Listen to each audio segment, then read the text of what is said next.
Mobile کے فطروں سے کیسے بچا جائے، اپنے آپ کو بے حیائی سے کیسے بچائیں؟ آپ کو اگر یہ احساس ہے کہ موبائل میں یہ چیز بے حیائی کی ہے، اگر یہ احساس ہے اور بے حیائی کو تنہائی میں آپ دیکھ کر کے اپنا وقت ضائع کریں گے تو قیامت میں اس کا بہت بڑا گناہ ہوگا۔ بہت سے اعمال حدیث شریف میں ہے کہ جو لوگ خلوت میں گناہ کرتے ہیں، جلوت میں اپنے کو بڑا جو قادری ثابت کرتے ہیں، بہت بڑا تقی ہے،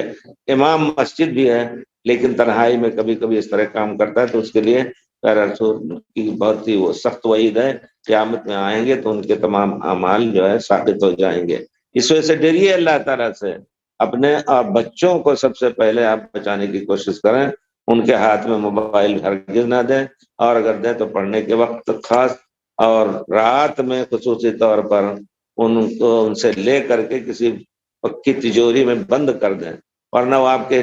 سر کے نیچے سے بھی اٹھا لے جائیں گے۔ اس وجہ سے یہ بڑی مصیبت ہے اس کے بارے میں، اس مسئلے میں رات بھر جاگتے ہیں، صبح اسکول میں جا کر کے سوتے ہیں، یہ بھی ایک چیز ہو گئی ہے آج کل سننے میں آتا ہے۔ بہرحال اگر اتنا احساس ہے کہ اس میں بے حیائی پھیل رہی ہے تو ہم اس سے بچنے اور بچانے کی کوشش کریں۔